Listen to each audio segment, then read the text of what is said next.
अस्सलाम वालेकुम गाइस। उम्मीद करता हूँ कि आप दुनिया में जहाँ भी मौजूद हैं खैरियत से हैं और आपकी ज़िंदगी बेहतर गुजर रही है। अल्लाह ताला मेरे तमाम सब्सक्राइबर्स को, मेरे चाहने वालों को, मेरे लिसनर्स को, हमारी फैमिली को, हम सबको सेहत दे, ज़िंदगी दे और हमारे तमाम कामों में आसानियाँ फरमाए। अगर आप में से किसी ने भी अब तक मेरे चैनल को सब्सक्राइब नहीं किया तो सबसे पहले मुझे सपोर्ट करने के लिए इस चैनल को सब्सक्राइब कर लें और इस ऑडियो को लाइक कर दें। अच्छा कहते आज की ये जो कहानी है, ये कहानी इत्तेफाक से कल मैं रात में एक फार्म हाउस के अंदर मौजूद था और वहाँ पे जो सिक्योरिटी गार्ड था उससे जब हमारी बातचीत हुई या आप कह सकते हैं जब वो हमारे साथ थोड़ा घुला मिला तो उसने एक वाकया ऐसा सुनाया कि जिसको सुनने के बाद मैंने सोचा कि इस वाकये को आप लोगों के साथ ज़रूर शेयर करना चाहिए। बेसिकली ये जो चौकीदार था, ये जो गार्ड था, इसका जो ताल्लुक था वो हब बलूचिस्तान से था। वो बताता है कि मैं पिछले कुछ सालों से यहाँ पे मौजूद हूँ, लेकिन इससे पहले जो मेरी नौकरी थी वो हॉक्स बे या टर्टल बीच पे जो हट मौजूद हैं उनमें से एक हट के ऊपर हुआ करती थी। अगर आप आज की भी बात करें तो वहाँ पे जो भी हट मौजूद हैं तो अब भी वहाँ पे लाइट का इंतज़ाम मौजूद नहीं है। अगर आप वहाँ जाते हैं तो वहाँ पे जनरेटर को ऑन करके लाइट्स का इंतज़ाम किया जाता है। वैसे आम तौर पे लोग उस दौर में सुबह आते और मगरिब के टाइम तक वापस चले जाते। हाँ, कभी कभी कोई एक आध केस इस तरह का होता कि कोई फैमिली या दोस्त रात में यहाँ पे रुकते और सुबह होने के बाद वापस अपने घरों की तरफ रवाना हो जाते। अब सच्ची बात यह है कि क्योंकि हमें रात को भी इस हट के ऊपर रुकना होता, तो अगर कोई प्रोग्राम नहीं होता या रात में कोई बुकिंग मौजूद नहीं होती तो हम लोग 8-9 बजे खाना वगैरह खाने के बाद सो जाया करते थे। हम लोग से मुराद ये कि मैं होता था और मेरे साथ मेरा एक दूसरा चौकीदार या गार्ड मौजूद हुआ करता था और हमारा जो मालिक था वो चाहता था कि कम से कम 2 गार्ड एनी टाइम यहाँ पे मौजूद हों। हाँ, हमें इजाज़त थी कि हमें कोई काम होता या अपने घर जाना होता या किसी भी इमरजेंसी की सूरत में यहाँ से निकलना होता तो हमारा मालिक हमारे साथ कोऑपरेट किया करता था। खैर, वैसी ही एक सर्द रात थी और 8-9 बजे हम लोग सोने की तैयारी कर रहे थे। जाहिर सी बात है यहाँ पे लाइट्स मौजूद नहीं हुआ करती और उस रात जिस रात ये वाकया मेरे साथ पेश आया कोई भी बुकिंग मौजूद नहीं थी। खैर, खाना खाने के बाद जब हम लोग लेटे तो मुझे कुछ अजीब सा भारी भारी सा महसूस हो रहा था। ऐसा लग रहा था शायद मैंने ओवर ईटिंग कर ली है या फिर मुझे कम से कम 15 या 20 मिनट वॉक करने चाहिए। जाहिर सी बात है ये जो हट था या इसकी जो भी गैलरी थी, बैक साइड वाला हिस्सा था, ये लाइट ना होने की वजह से अंधेरे के अंदर डूबा हुआ था। खैर, जब मेरी तबीयत खराबी मेरे साथी ने देखी तो वो कहने लगा चलो ऐसा करते हैं कि ज़रा समंदर का या ये जो साहिल है वहाँ का एक चक्कर लगा के आते हैं। हालांकि इतनी ज़्यादा रात नहीं हुई थी और 9 या 10 बजे का टाइम था। खैर, हम दोनों निकले और निकलते निकलते हम वॉक करते हुए सीधे साहिल से होते हुए जो दीगर हट मौजूद थे उनके सामने से गुजरते जा रहे थे। हम लोग बातों में इस कदर मशगूल थे कि हमें चलते चलते 10 या 15 मिनट गुजर चुके थे और हम अपने हट से काफ़ी दूर पहुंच चुके थे। इसी दौरानिए में सीधे हाथ पे जहाँ पे हट का सिलसिला मौजूद था, हमें ऐसा लगा कि एक हट जहाँ पे हल्की सी रोशनी सी दिखाई दे रही है, जैसे कि वहाँ पे कोई छत के ऊपर मौजूद हो या किसी ने मोमबत्ती या अगरबत्ती जला रखी हो। और ये बड़ी नॉर्मल सी बात है कि जब इस अंधेरे में ऐसे अंधेरे में डूबी हुई जगह पे आपको हल्की सी रोशनी नज़र आए तो आप ना चाहते हुए भी उसी तरफ मुतवज्जा हो जाया करते हैं। खैर, जब हम दोनों की नज़र एग्जैक्टली सेम जगह यानी उस छत के ऊपर पड़ी तो हमें ऐसा लगा कि कोई आदमी है जो कि छत के यानी हट के ऊपर बैठा हुआ है और वो कुछ इस तरह से बैठा हुआ है कि उसके पाँव यानी कि बाहर समंदर की तरफ लटके हुए हैं,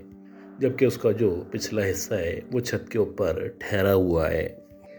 बात यहाँ तक तो ठीक थी, लेकिन जैसे जैसे हम आगे बढ़ रहे थे तो हमारा उस आदमी को जानने का या देखने का इश्तियाक बढ़ता चला जा रहा था। हम परेशान थे कि इसने मोमबत्ती भी जला रखी है, भला ये इतनी रात में इस तरह से क्यों कर बैठा हुआ है। लेकिन अजीब बात ये थी कि जैसे जैसे हम उस आदमी की तरफ बढ़ते जा रहे थे तो हमें कुछ अजीब सा उसका वजूद अब दिखाई दे रहा था। आगे जाने पे ऐसा महसूस हो रहा था ये जो आदमी है ये बेइंतहा लंबा आदमी है और इसके जो पाँव हैं वो इस कदर लंबे हैं या इस कदर नीचे लटके हुए हैं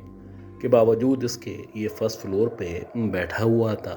तकरीबन आप कह सकते हैं ज़मीन से ज़रा उसके ऊपर पाँव ऊपर की तरफ लटके हुए थे।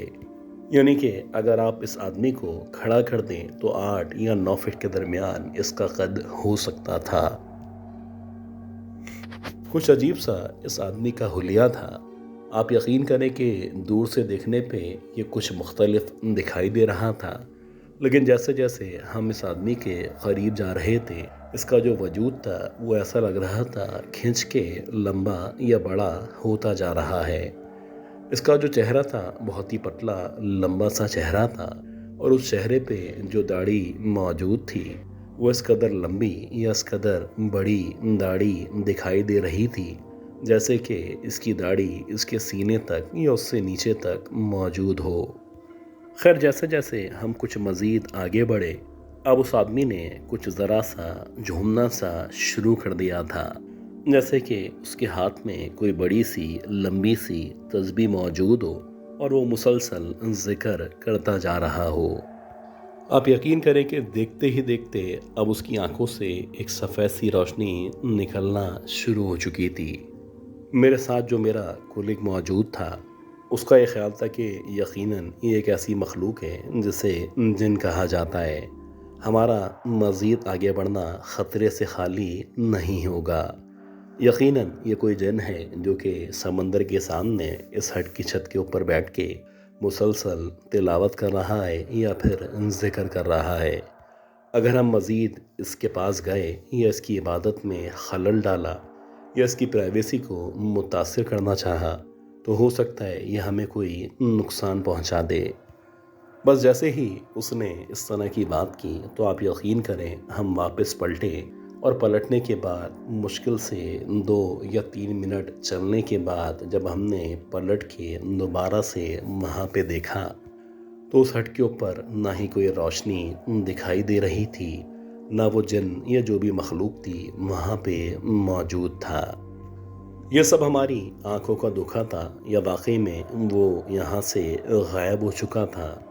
लेकिन हाँ इतना ज़रूर था ये जो भी मखलूक हमें दिखाई दी थी ये कोई ना कोई एक ऐसी पाक साफ मखलूक थी जो कि सरासर इस जगह इस हट की छत के ऊपर बैठ के अल्लाह का जिक्र कर रही थी। और बात ठीक थी कि अगर हम मज़ीद आगे जाते या वहाँ जाके उसको परेशान करते तो हो सकता है कि हमारी वहाँ से वापसी मुश्किल हो जाती।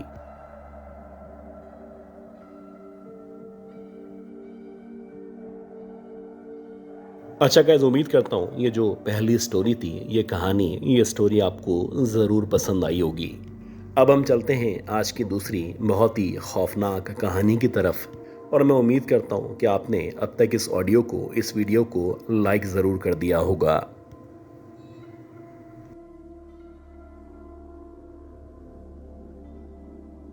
वैसे तो हम बहुत सारे दोस्त थे लेकिन हम सब दोस्तों में 3 दोस्त ऐसे थे जिनकी बहुत ज़्यादा गहरी दोस्ती थी, यानी कि मैं, अमर और इसके साथ साथ राहुल और प्रकाश। हम तीनों में ना सिर्फ दोस्ती बहुत गहरी थी बल्कि हम लोग ना सिर्फ एक दूसरे के घर आया जाया करते थे बल्कि जो हमारे घर वाले थे वो भी एक दूसरे को जाना करते थे। और ऐसा क्यों नहीं होता, हमारी जितनी भी स्कूलिंग थी जितना भी कॉलेज का टाइम था इवन के जब हम यूनिवर्सिटी में आ चुके थे इस दौर में भी ना सिर्फ हम तीनों साथ थे बल्कि हमेशा एक दूसरे के साथ रहने की कोशिश किया करते थे। मुझे शुरू से ही चीज़ों को एक्सप्लोर करने का घूमने फिरने का बहुत ज़्यादा शौक़ था जबकि जो मेरे दो दोस्त थे उनकी यही आदत थी कि जहाँ पे मैं उनको ले जाता वो चले जाया करते थे, लेकिन कभी भी अपने तौर पे ना वो इनिशिएटिव लिया करते थे और ना ही अपने तौर पे कोई प्लानिंग किया करते थे। वैसे ही जब हमारी यूनिवर्सिटी लाइफ चल रही थी और 1990 चल रहा था, तो मुझे अच्छी तरह याद है कि हम लोग हिमाचल प्रदेश में रहा करते थे। अब जो लोग इंडिया से हैं या जो लोग हिमाचल प्रदेश के बारे में जाना करते हैं, तो उनको पता होगा कि हिमाचल प्रदेश के बहुत करीब बहुत सारे एरिया इस तरह का है जो कि सरासर ना सिर्फ जंगलात पर मुश्तमिल है, बल्कि उस हिस्से को तय करने के बाद एक बहुत बड़ा पहाड़ी सिलसिला है जो कि शुरू हो जाया करता है। तो काफ़ी अरसे से मैं अपने दोस्तों को कह रहा था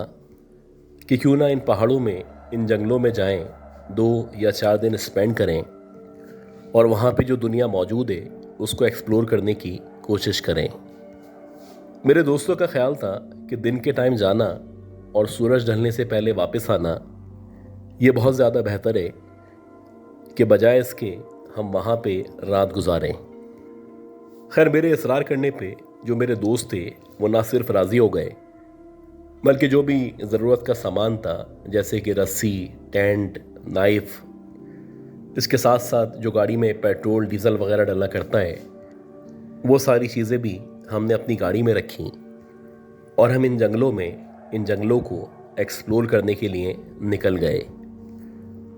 हमारा यही ख्याल था कि 2 या 3 दिन तक इन जंगलों में दिन और रात गुजारेंगे और 2 या 3 दिन गुजारने के बाद वापस अपने शहर में, अपनी यूनिवर्सिटी में ज्वाइन कर लेंगे। जब हम लोग अपने घर से, अपने शहर से उन जंगलों की तरफ रवाना हुए थे, तो उस वक्त जो टाइम था वो दोपहर का टाइम था। खैर, जैसे जैसे हम उन जंगलों में अंदर की तरफ बढ़ते चले जा रहे थे, तो वैसे वैसे ना सिर्फ शाम होती चली जा रही थी, ऐसा लग रहा था कि जैसे जैसे हम मज़ीद आगे बढ़ रहे हैं तो मुकम्मल तौर पे वहाँ पे ना आबादी का नामो निशान है, बल्कि शायद हम किसी ऐसे हिस्से में बढ़ते चले जा रहे हैं जहाँ पे चारों तरफ ना सिर्फ मुकम्मल तौर पे सन्नाटा है, बल्कि शायद वहाँ पे गाड़ियाँ भी नहीं गुजरा करती। इसी तरह मज़ीद आगे बढ़ते बढ़ते बिलाखिर सनसेट हो गया और आहिस्ता आहिस्ता करके अंधेरा होना शुरू हो गया। अब एज पर प्लान हमने जो डिसाइड किया था कि जैसे ही अंधेरा होगा तो जहाँ पे भी हम लोग मौजूद होंगे वहाँ पे गाड़ी से निकल के एक छोटा सा कैंप लगा लेंगे। जो भी सामान हमारे पास खाने वगैरह का या आग जलाने का मौजूद है उसको निकाल के उस कैंप में रख देंगे और ये रात उसी कैंप के अंदर गुजारेंगे। जैसे ही सुबह होगी तो फिर सुबह होते ही मज़ीद आगे बढ़ना शुरू कर देंगे। खैर, जब अंधेरा हुआ तो जहाँ पे हमें जगह नज़र आई वहाँ पे हम लोगों ने निकल के कैंप लगा लिया और सबसे पहले वहाँ पे खाने का इंतज़ाम करने लगे। अब जिस जगह हम मौजूद थे ये तकरीबन मेन रोड से आप कह सकते हैं कि 10 या 12 किलोमीटर के फासले पे मौजूद थी और यहाँ पे करीब जवार में ना ही कोई आबादी मौजूद थी और ना ही किसी भी तरह पुलिस का या किसी भी एजेंसी का नामो निशान नज़र आ रहा था। सबसे पहले हम लोगों ने खाना खाया और खाना खाने के बाद बाहर की तरफ जहाँ पे हमने आग लगाई हुई थी हम लोग वहाँ पे आके बैठ गए और आपस में बातें करने लगे। शुरू में तो बज़ाहिर सब कुछ नॉर्मल लग रहा था, लेकिन जैसे जैसे टाइम गुजर रहा था तो ऐसा लग रहा था जैसे हमें कोई देख रहा है। कभी ऐसा लगता कि जहाँ पे हम बैठे हुए हैं उसकी बैक साइड पे जहाँ पे बहुत सारे दरख्त मौजूद हैं उन दरख्तों में कोई मूवमेंट हुई है। कभी ऐसा लगता कि सामने की तरफ एकदम से कोई गुजरा है और कभी ऐसा लगता कि दाएं तरफ से या फिर बाएं तरफ से किसी के चलने की आवाज़ें आ रही हैं। जैसे जैसे ये जो कैफियत थी ये बढ़ती चली जा रही थी, वैसे वैसे न सिर्फ हमारे खौफ में इजाफा हो रहा था, बल्कि अब हमें लगने लगा था कि यकीनन कोई ना कोई है जो हमारे करीब जवार में मौजूद है। इसी दौरानिए में जबकि हम उस ऑब्जेक्ट को या जो भी मौजूद था उसको देखने की कोशिश कर रहे थे कि मैंने देखा कि जो सामने की तरफ दरख्त मौजूद हैं, उन दरख्तों के पीछे से ऐसा लग रहा है जैसे कोई दो लाल कलर की आंखें हैं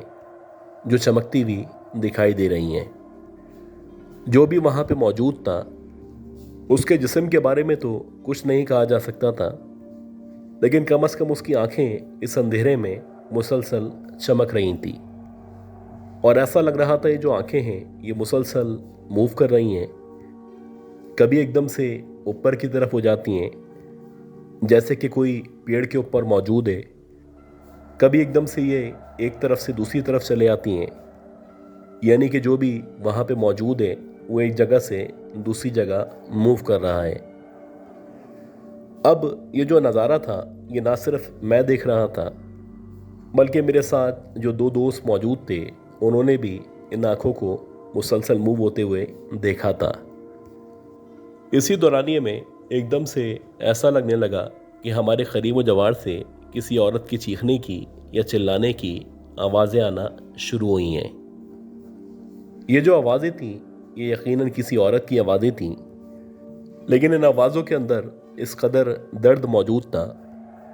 ऐसा लग रहा था जैसे कोई औरत बहुत ही परेशानी के आलम में है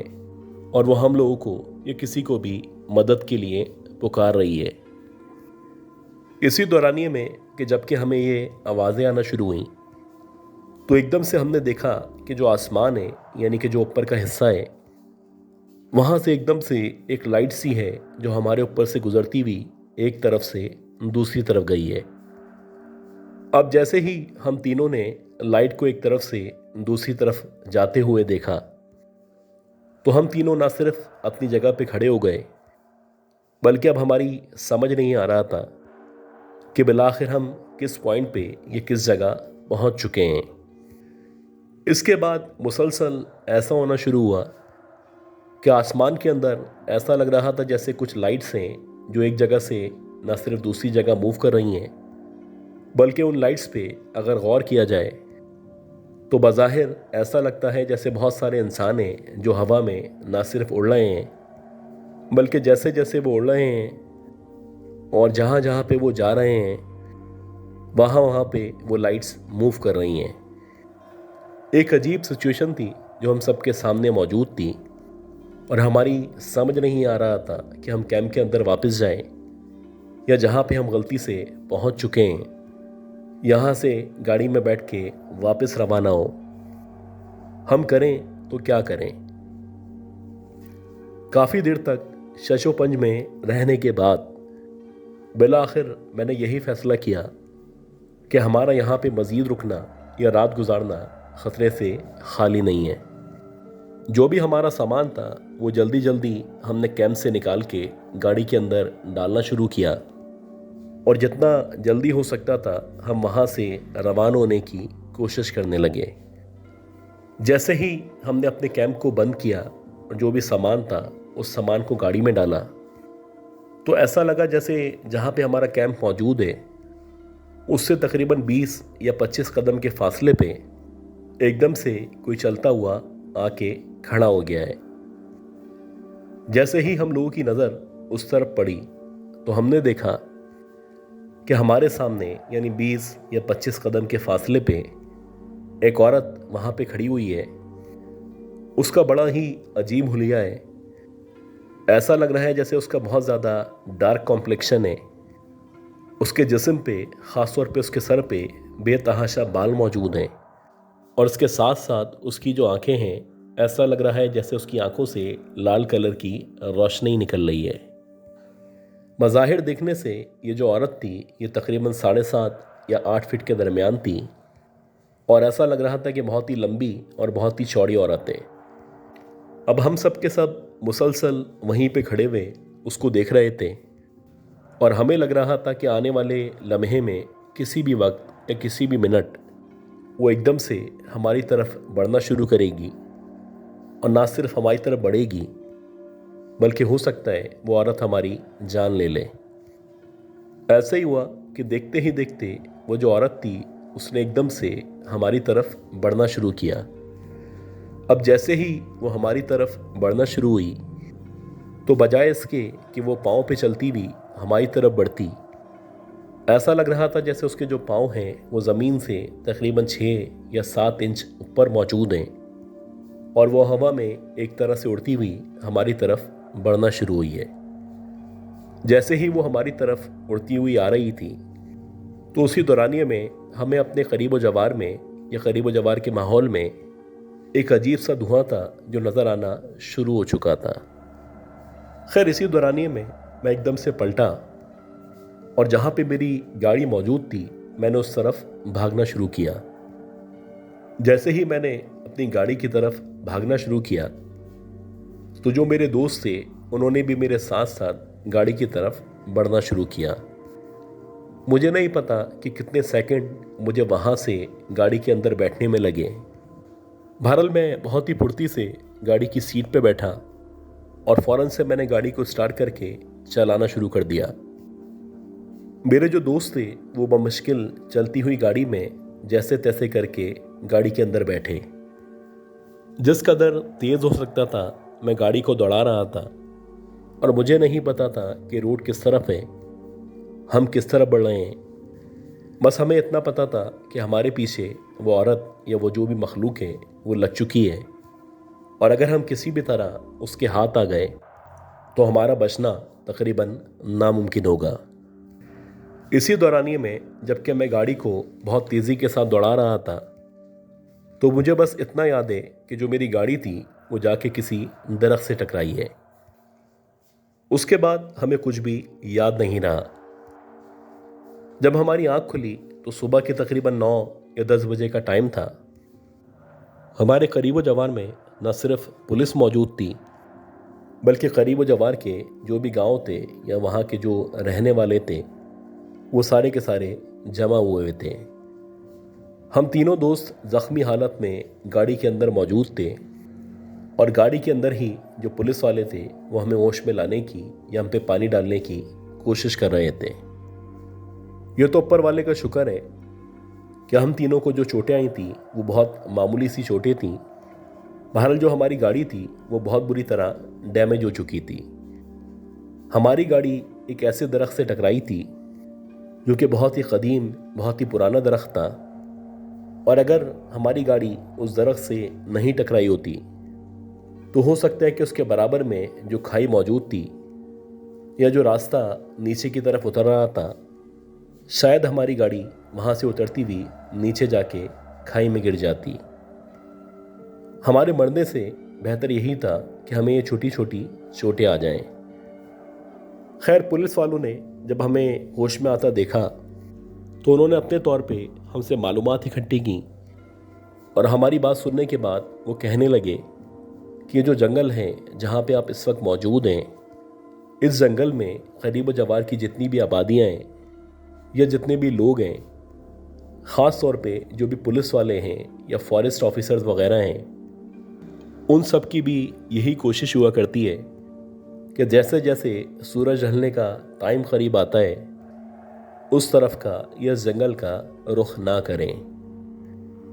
इस जंगल के बारे में मशहूर है कि जैसे ही यहाँ पे सनसेट हुआ करता है तो कुछ पुरस्कार मखलूक़ात हैं जो ना सिर्फ जंगलों में बल्कि आसमानों में उड़ती हुई नज़र आया करती हैं। अब जब हमने पुलिस वालों की ये बातें सुनी तो हमें अंदाज़ा हो चुका था कि रात में जो रोशनी या जो आंखें हमें नज़र आ रही थी वो भी यकीनन उन्हीं मखलूक़ात की आंखें थीं जिनको यहाँ पे पुरस्कार कहा जाता है।